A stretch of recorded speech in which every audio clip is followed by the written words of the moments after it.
do aumento da... Não, em relação ao registro no Brasil, né, de mais de 105 mil registros de denúncias, no Disque 180 e Disque 100. Aí, como é que você atribui a esse aumento? Como é que você vê? E o que faz aumentar, né, é o que eu já havia falado, né, essa questão deles, a gente sabe que o número de violência aumentou, a quantidade de violência aumentou devido à pandemia, por ele estar, tanto as mulheres como qualquer pessoa que estava numa situação de vulnerabilidade, está mais perto do agressor, né? A gente sabe que a violência doméstica está em casa, o agressor, e a do idoso, em 99%, é também praticamente dentro de casa. Né? É filhos, é companheira, é esposa, enfim. E isso fez realmente com que aumentasse o número de violência. Né? A pandemia veio para mexer com todo mundo. Verdade. Né? E de uma forma geral, né? Mexer na parte financeira, mexer na parte emocional, né? Mexer com todos de uma forma geral. Eu acho que não tem essa pessoa que passou pela pandemia de uma forma tranquila, né?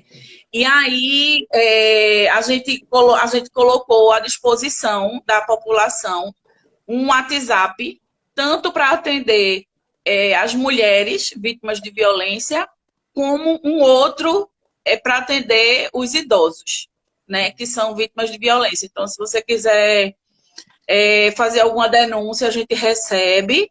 Uhum. Não precisa se identificar, né? Uhum. Mesmo com o WhatsApp, a gente procura manter o sigilo, né, da denúncia. E assim, Eduardo, foi um trabalho e continuou, né? A gente continua com esse trabalho que está sendo bem representativo, sabe? Uhum. Na verdade, eu acho que a gente está sendo pioneiro nessa questão da disponibilização do serviço 24 horas, né? E a gente conseguiu já alguns resultados. Eu digo que quando os meninos saem para fazer visita, inclusive eu estou com um assistente social que está aí online, vendo a gente, Cláudia Gomes. Que bom. Tá o pessoal lá da secretaria, tá tudo aqui. Que bom. Quando a gente vê que a gente consegue, né, pelo menos dar uma parada, né, nesse ciclo da violência, para a gente já é uma vitória. Né?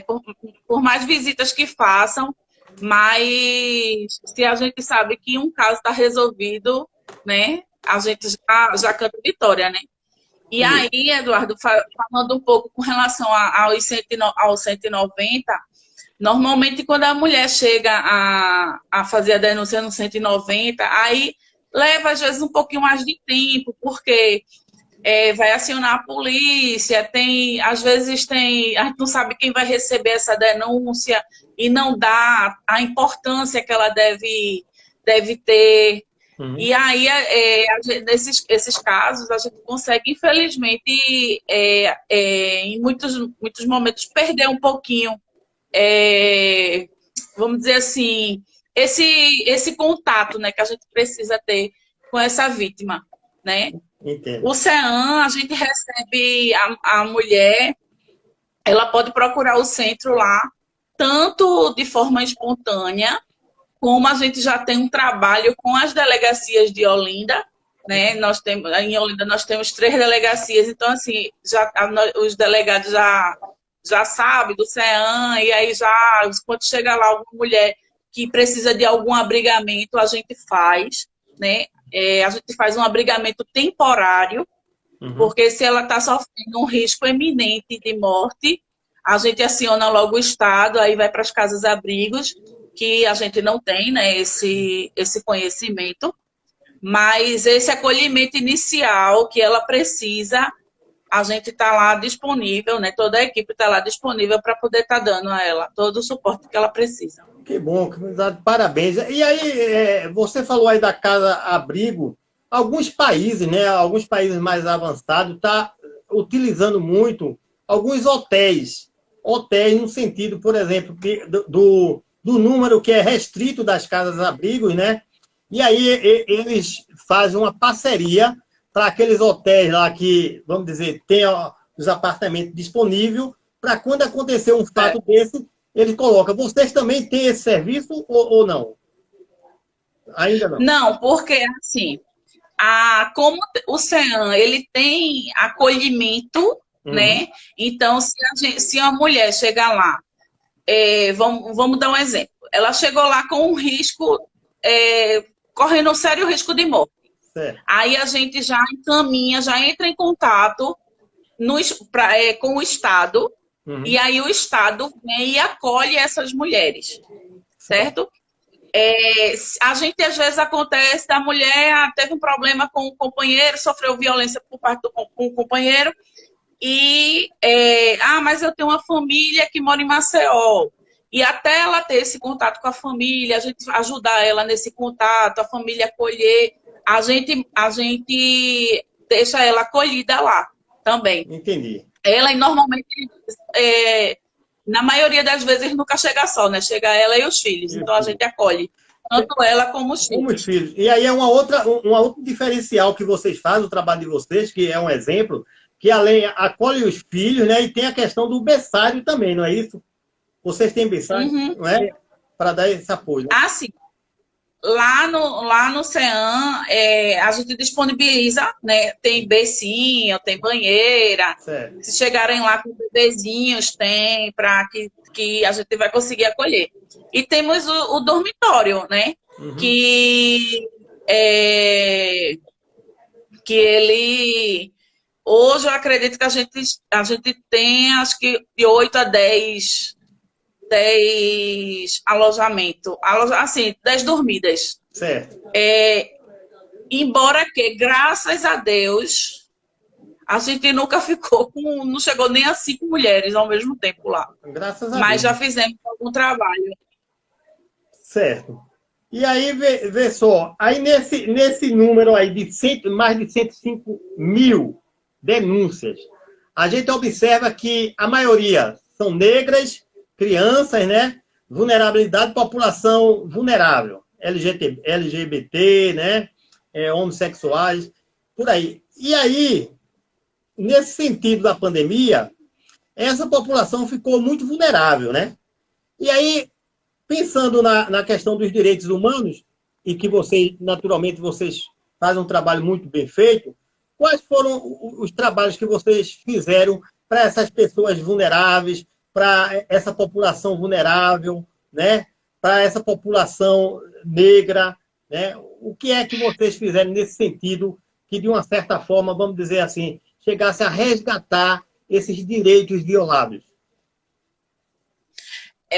Ver, como eu falei, a gente precisou se reinventar, porque eu tive pessoas dentro da equipe que têm comorbidade e não podia estar na rua, né?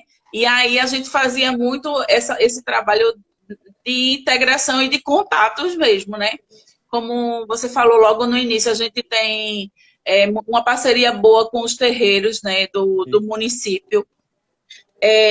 Durante a pandemia, nós disponibilizamos cestas básicas para os idosos de terreiros, Isso. né? Para idosos também em situação de vulnerabilidade, nós disponibilizamos cestas básicas. Com relação ao número, esse número de violência e dessa população, assim como você falou aí, LGBT, tal, negros, eu digo que eu acho que assim, a violência, ela acontece em qualquer classe social, em qualquer segmento, né?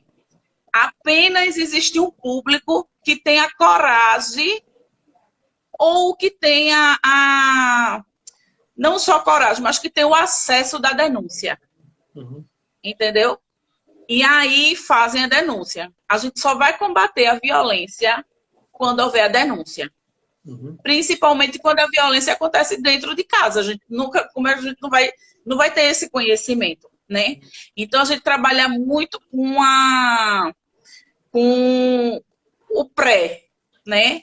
A gente trabalha muito com campanhas educativas, divulgamos bastante assim o centro de referência de que a nossa ideia é que não chegue mulher lá, né? Porque se chegou é porque sofreu alguma violência, Ok. né? A gente quer muito que elas se empoderem, que elas criem coragem, né? E que façam a denúncia. E que se não for elas, seja alguém que esteja perto, porque é natural que uma amiga minha eu saiba que, ou eu perceba que a minha amiga está sofrendo algum tipo de violência, né? Por isso que a gente faz um trabalho muito educativo. Com relação à parte de intolerância religiosa, nós criamos um comitê que a gente tem o contato com o Estado, com todo o Estado, né? Representantes tanto de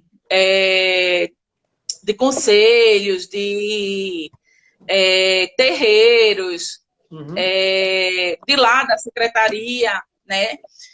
Que a gente faz esse trabalho meio de monitoramento, né? Com relação a intolerâncias religiosas, que a gente também sabe que é muito comum, né, acontecer, infelizmente.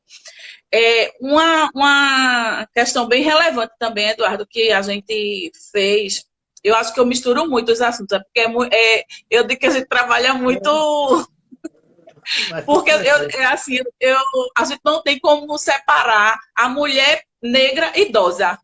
Né? É verdade. E aí, quando eu cheguei lá, que eu vi que a equipe era pequenininha, eu digo, a gente tem que se entrosar, tem que ser juntinho, para poder a gente conseguir, né, chegar nos objetivos, né, que a gente quer. E aí, durante a pandemia, né, o Conselho do Idoso, nós contratamos um infectologista. E para ele estar dando um suporte para as ILPIs do município, né? Em Olinda nós temos 8 ILPIs. Infelizmente nenhuma é municipal, mas são todas privadas, né? Com e sem fins lucrativos, mas aí ele deu esse suporte às 8 ILPIs. Então nós passamos quase um ano de pandemia sem nenhum idoso institucionalizado com Covid nem sintomas de Covid. Que beleza. Isso para a gente foi um ganho, né? E aí é como eu te falei, a gente precisou se reinventar, né? Na pandemia, o idoso tinha que ficar em casa. E aí a gente fazia lives. Quase toda semana nós estávamos reunidos com infectologistas, com os gestores das ILPIs, para poder estar tirando as dúvidas, porque hoje a gente já consegue falar mais da pandemia, mas no início ninguém nem sabia o que era, nem para onde ia, nem sabia de nada. Então foi tudo muito novo. E aí a gente teve todo esse apoio desse infectologista. Foi ótimo. Eu estava olhando a página de vocês na prefeitura e aí também percebi que vocês também muito dedicados em relação à questão da fiscalização, né? Dessas instituições, né? De longa permanência, né? E aí, quer dizer, além da fiscalização, que é um trabalho que vocês fazem em parceria com o Estado e com outros órgãos, né? A Secretaria de Saúde, né? Por exemplo, né? Ministério Público, né? E aí, parabéns aí também à Secretaria por esse trabalho. Então, entrando no quarto tópico, que a gente vem, as ações preventivas, né? Que a Secretaria vem tomando em relação a todo esse cenário aí, da questão da violência e da questão dos direitos humanos, de resguardar. Porque também não é fácil não, viu, minha amiga? Você ter aí 2 secretarias em uma, tanto da mulher como direitos humanos, que são secretarias bem complicadas, complexas, né? No sentido, eu digo, da problemática no dia a dia, né? Que vem acontecendo. E vocês aí, de uma forma, vamos dizer assim, trabalho de formiguinha, dando show e sendo referência para outros estados. Tá? De parabéns. Eu me orgulho muito aí de ter a secretária da Mulher de Direitos Humanos, uma psicóloga, né? A minha colega, né? E aí eu fico muito feliz com isso, certo? E aí eu gostaria de saber essas ações preventivas que você já iniciou, falando aí dessa questão das instituições de longa permanente, quais são esses trabalhos preventivos que você vem fazendo? Então, aí a gente tem o trabalho nos vários segmentos, né? Como eu falei, assim, hoje a gente já está começando a ir para a rua e está chegando mais perto desse público, tu tá entendendo? Uhum. Mas na pandemia foi assim, porque nem todo mundo, até essa questão de lives, de reuniões remotas, tudo isso a gente precisava aprender, né? De estar mexendo em ferramenta, um faz com tal ferramenta, faz com outra. Então, assim, foi um momento difícil para a gente, né? Hoje, quando a gente começou a sentir que a gente já podia ir para a rua para chegar bem pertinho, né, da população, aí a gente faz muito trabalho de conscientização. Por exemplo, no mês de agosto mesmo, a gente passou o agosto todo fazendo campanhas e ações nos postos de saúde de Olinda, nas policlínicas da mulher, nos CRAs, a gente fez nos CRAs. E estamos só esperando agora as escolas voltou, vamos começar a colocar em prática uns projetos que a gente tinha deixado um pouquinho parado, como Maria da Penha vai à escola, o município acabou a Câmara acabou de aprovar a lei da Patrulha Maria da Penha, né? Então tudo isso são políticas que a gente está trabalhando, vai trabalhando, né, para poder combater essa violência. No segmento, aí assim, cada um tem sua particularidade, né? Hoje a gente ainda tem muito receio de fazer qualquer ato, qualquer ação na rua, por exemplo, com o idoso, porque eles gostam demais de participar. Eu tenho uma energia que tipo, me bota no bolso, né? Eu não tenho a energia que eles têm. Mas eles... E aí a gente precisa ter um cuidado. Porque se ainda hoje a gente pede para que eles tenham cuidado, que fiquem em casa, que a pandemia não acabou, né, a gente tem que ter todo esse cuidado de chegar pertinho deles. Então, nos grupos de idosos do município, o Conselho do Idoso, através de uma OSC, né, que trabalha, né, com os grupos, a gente conseguiu colocar, como é que eu digo assim, não informatizar, mas assim, disponibilizar televisão, webcam, para que eles tivessem as atividades em casa, né? Bom. Com muito, vamos dizer assim, o desejo deles tá na rua. O idoso, o desejo deles é estar na rua, né? Mas aí a gente ainda consegue, com muita relutância, né? A gente consegue ainda fazer isso. Estamos aí no momento que estamos em conversa, né, com a vigilância sanitária para ver se esses grupos voltam a se reunirem de forma presencial. Que massa. Também, assim, precisamos ter muito... Cláudia está me dizendo, o kit multimídia que nós disponibilizamos. Nós estamos precisando ter cuidado, né? Porque vem aí essa nova cepa que a gente não sabe ainda como é que vai ficar, né? Amanhã vamos iniciar a vacinação da terceira dose nas ILPIs. Deixa eu pensar. Aí no público, deixa eu ver. Aí, a pessoa com deficiência, a gente precisou também dar deixar meio que em stand-by, assim. Não que a gente deixe de atender, né? Mas estamos naquele período de fazer planejamento para projetos que a gente quer colocar em prática assim que a gente conseguir fazer com que eles, né, possam estar saindo de casa mais. A gente não, porque a gente não parou de trabalhar. Foi nem no lockdown, até no lockdown nós estávamos na rua, né, fazendo trabalho com eles. Ok. E nos terreiros a gente voltou, né, a atender os terreiros. A gente tem um projeto, né, em Olinda, que é em parceria com a Secretaria de Saúde, que é o Saúde nos Terreiros. Que bom. Então, a gente, pelo menos a cada 15 dias, né, levar ações de saúde e cidadania para os terreiros do município. Certo. Me diga uma coisa, o terreiro, vamos dizer que está num território, aquela unidade de saúde é responsável pelo aquele terreiro, eu digo, no cuidado e na promoção de saúde, é assim ou não? Vamos dizer que tem um terreiro, um exemplo, aqui em Jardim Atlântico. Aí tem um PSF em Jardim Atlântico, aquele PSF é responsável por esse terreiro, na parte de saúde, como é que vocês fazem? Eduardo, eu confesso que eu não sei te explicar sobre isso. Uhum. Quando a gente faz as ações, a gente leva, independente de ser ter cobertura, né? Isso que chama, né? Entendo. Ter cobertura. Uhum. A gente leva para que todo o público daquele terreiro seja atendido. Né? Então, nós levamos médicos, nós levamos vacinação, testes rápidos, orientação nutricional, terapias alternativas, como acupuntura. Tem um agora que está fazendo, que faz muito assim nas costas, esqueci o nome. Ventola, né? A ventosoterapia. Ventosa. Né?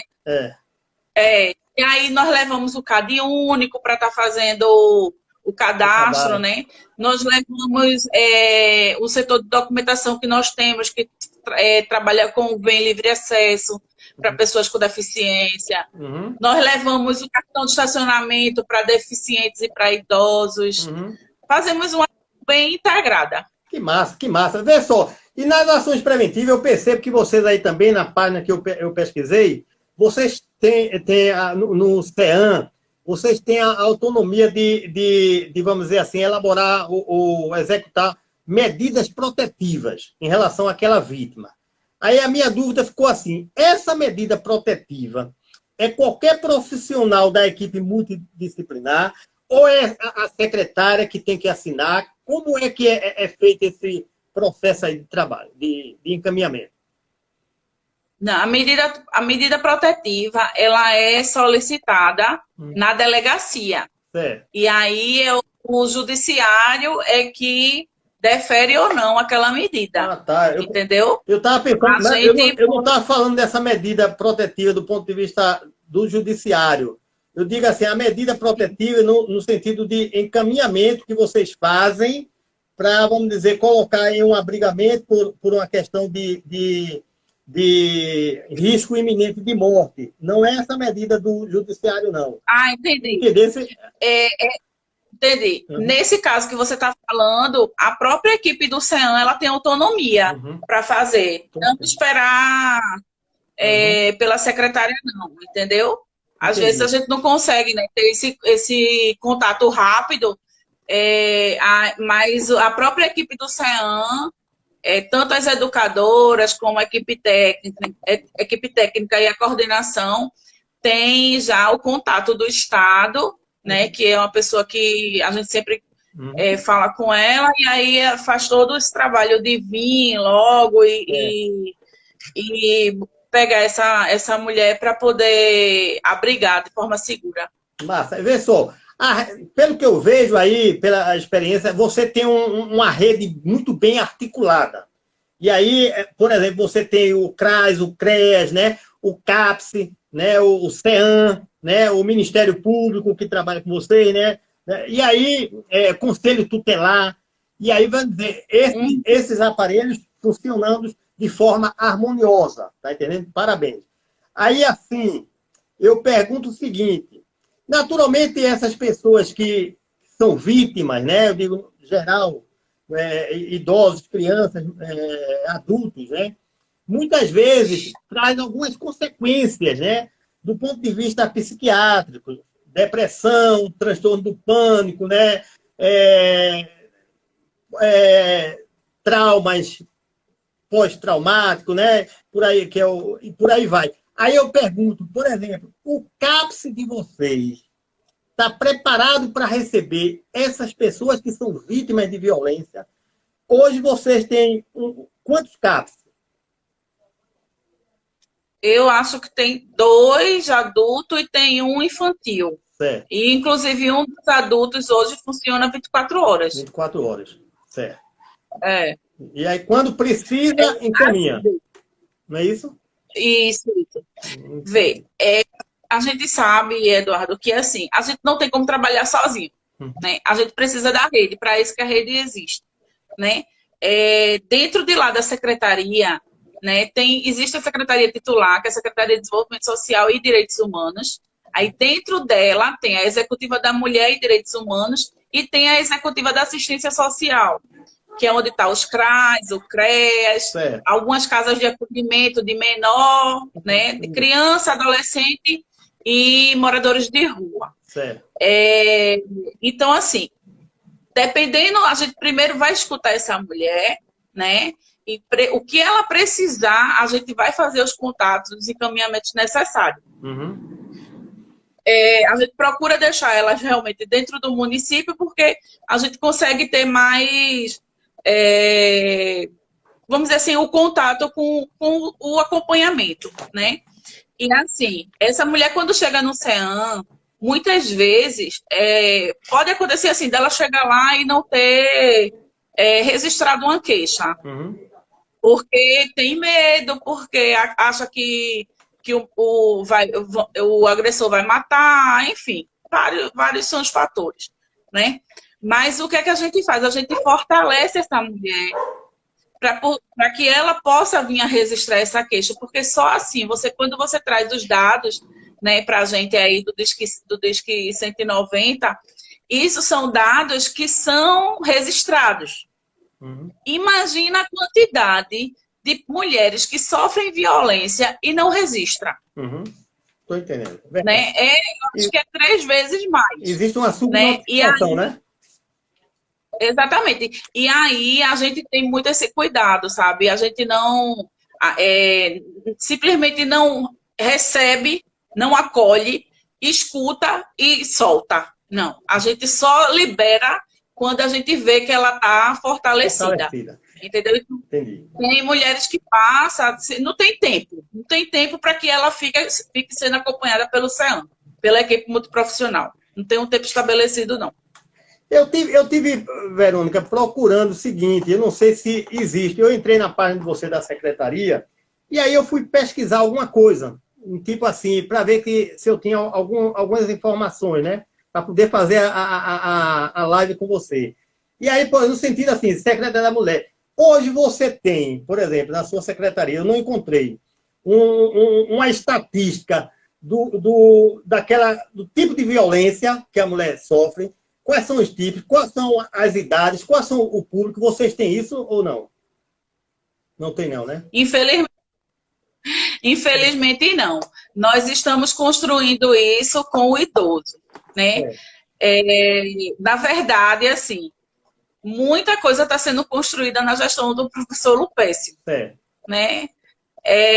E aí tem coisas que a gente está precisando ainda movimentar, né? A gente sabe que a mulher, quando chega a vir fazer uma denúncia ou procurar uma ajuda, né? Porque ela tá, na maioria das vezes ela está sofrendo a violência física. Mas o ciclo de violência normalmente começa com a violência psicológica, que é a mais caladinha. Né? Que é aqui início do ciclo, né? Oi?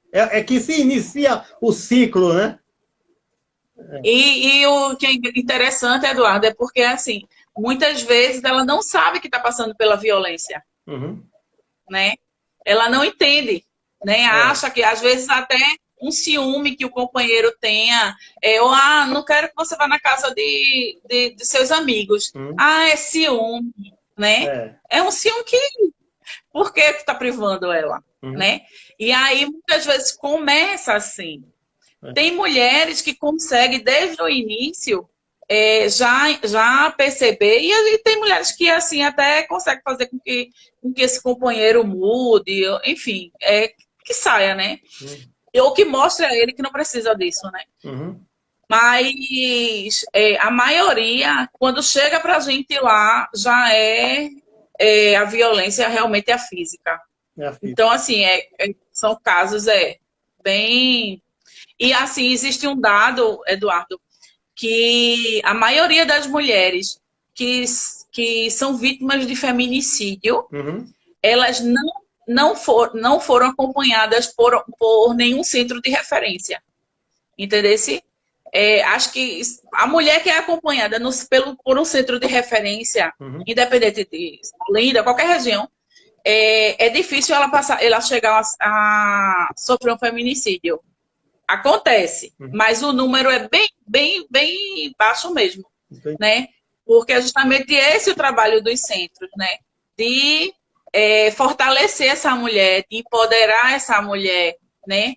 Para que ela saia realmente desse momento de violência. Verdade. E aí, vê só, Verônica, estou aprendendo muito aí com você. Me diga, Sim, eu estou contigo. me diga uma coisa, eu fico muito assim. Hoje, a gente sabe que sua secretaria é referência, né? Que aí vem ganhando vários prêmios. Isso é um trabalho de equipe e com vamos dizer assim, o referencial da política do professor Lupécio, né? Que a gente conhece também que é um prefeito pé no chão, um prefeito que fala com todo mundo, é democrático e não tem muito problema em relação à discussão. Ele é aberto, é transparente, né? E aí, isso facilita muito. Isso facilita muito. Por exemplo, eu estou hoje fazendo uma live com a secretária da Mulher e Direitos Humanos. Então, veja bem, o grupo se orgulha muito, e assim, eu particularmente, de ter o acesso a uma secretária aí que falando dessa experiência e pelo trabalho que vem sendo referência, E aí a gente sabe que hoje Olinda tem uma população de 395 mil, né? Quase 400 mil pessoas. E é Eu acho que já passa dos 400 mil. 400 Esse mil, dado aí é do IBGE de 2010, né? 2010. Acho que foi o último, foi? E aí, vê só, a gente percebe também que hoje a riqueza de Olinda é o maracatu, é o frevo, é o patrimônio, né? E também a questão da arrecadação é um pouco complicada. E aí eu pergunto para você, secretária, você aí, enquanto secretária, em relação às políticas públicas, o governo federal te apoia muito nesse sentido, em relação a essas políticas públicas? Você percebe isso, não? Não, de jeito nenhum. Quando eu recebi o convite, né, para assumir lá essa executiva, aí que eu me deparei com o orçamento, eu disse assim, eu tenho duas, eu conto isso para todo mundo, viu? Ainda semana passada eu contei essa história. Eu tenho duas opções. Ou eu ficar atrás da mesa esperando só o dia de eu receber meu dinheiro, ou eu comprar um estoque de óleo de peroba para poder passar na casa. E aí eu optei em comprar o óleo de peroba, né? Então, assim, hoje tudo que a gente faz muito em conjunto, assim, eu acho que é até um diferencial dessa gestão, sabe, Eduardo? A gente está trabalhando de forma em equipe mesmo, sabe? Hoje mesmo eu estava com a Secretaria de Desenvolvimento Econômico, a gente está aí trazendo um curso em parceria com o Sebrae para mulheres, né? E aí eu sei que eu tenho esse público, ela também tem, e a gente trabalha muito junto. Não, tá certo. E é dessa forma que a gente consegue fazer a política, entendeu?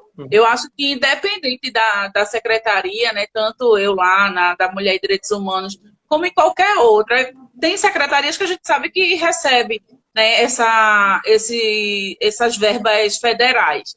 Mas a minha exclusivamente, a minha não, né? A que eu estou exclusivamente hoje o orçamento é todo do município. Da Fonte 101, que a gente chama, né? A assistência recebe uma verba também para fazer trabalhos com mulheres, idosos e pessoas com deficiência. Mas a cada momento que passa, né, o nosso presidente está diminuindo esses repasses, diminui em valor e diminui em tempo, né? Então, assim, repasse que era para ser feito mensalmente, está sendo feito a cada 2, 3 meses, né? Repasse que era para fazer no valor X, hoje é menos 3x. Enfim, é desse jeito. E aí a gente consegue fazer a política, né? Através de parcerias mesmo. É parceria do conhecimento, assim. Qualquer dia eu bato lá na porta do NASF de Recife, a sala de Eduardo. Entendeu? Entendi. Mas é as amizades, assim, a amizade que eu tenho não sei aonde, vamos trazer isso, eu tenho público, tu tá... É desse jeito que a gente consegue trabalhar.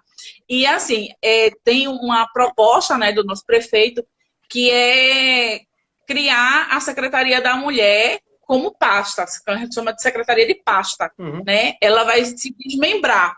E isso vai ser um ganho muito grande para as mulheres, entendeu? Ela provavelmente vai ficar, acho que deve ficar atrelada, ligada, né, ao gabinete, e isso para as mulheres vai ser muito bom, fenomenal, porque a gente vai conseguir respirar um pouco e trabalhar cada vez mais para a população. Graças a Deus. Então vamos torcer aí para que o prefeito sancione, né, através aí da Câmara, né? Eu fico torcendo. Verônica, vê só, aprendi muito com você. Se assim, é porque o tempo é muito curto, né? A gente só tem 1 hora. A gente tem várias temáticas para discussão, tá entendendo? Eu estou aqui à disposição, o NASF está à disposição, o Grupo Saúde da Mente está à disposição, né? Sempre que tiver assim, novidade que você queira falar, pode mandar gerente, técnicos que representando você para falar aqui o espaço. Equipe toda preparada, viu? Toda preparada para poder tá falando, trocando experiência, ideias. É todo mundo. Eu digo que todo mundo tem que fazer de tudo. Verdade, que bom. Que bom que tem uma secretária como você aí, dando show, exemplo aí, e o prefeito aí apoiando, né? Sempre toda a equipe. E aí eu queria que você fizesse, a gente agradece, né? Agradece imensamente por essa oportunidade, por você ter essa disponibilidade, que eu sei que você trabalha muito, é muito corrida, muita tarefada, você e toda a equipe, também, eu diria assim, a autorização do prefeito, né? Que também, de uma certa forma, o prefeito sabe que quem é o time dele, vai para onde, vai fazer o quê, ele visualiza um pouco isso, apesar que ele é democrático e tudo, e a gente conhece o professor Lupécio, é uma pessoa que é a favor da democracia, da discussão, e principalmente trazendo essa secretaria aí que está dando show, que está sendo exemplo, que está sendo visualizada a nível municipal e estadual. Eu queria que você fizesse as suas considerações, né? E aí agradecer antecipadamente, viu? Por essa oportunidade aí, e fique à vontade. Então, eu sempre concluo, normalmente quando eu dou palestra, alguma coisa assim, eu concluo minhas falas trabalhando muito a questão da denúncia, sabe, Eduardo? Porque aí isso independe de mulher, de idoso, seja lá o que for, porque a gente só vai conseguir atender, né, ou vai conseguir ter o conhecimento da violação dos direitos, né, independente de segmento, quando a gente tem o conhecimento dessa violação, né? É claro que trabalhamos de uma forma muito contínua na prevenção. A gente trabalha a prevenção o ano todo, né? Não tem esse negócio que tal mês é o da violência, não vai... A gente trabalha a prevenção o ano todo. Mas a denúncia é importante, né? E aí eu trago muito essa questão de que não precisa só a vítima fazer essa denúncia, né? Se você conhece alguém que esteja esteja sofrendo algum tipo de violação, que faça a denúncia por essa pessoa também, né? Que a gente consegue, com certeza a gente consegue ter um resultado positivo. Eu quero agradecer também demais, viu, Eduardo? Assim, é um prazer enorme estar aqui contigo, né? Eu acho que muita gente aqui não sabe, mas estudamos juntos, né? Algum tempinho aí atrás. Verdade. Minha admiração por você também é recíproca, viu? Você sabe. Obrigado, né?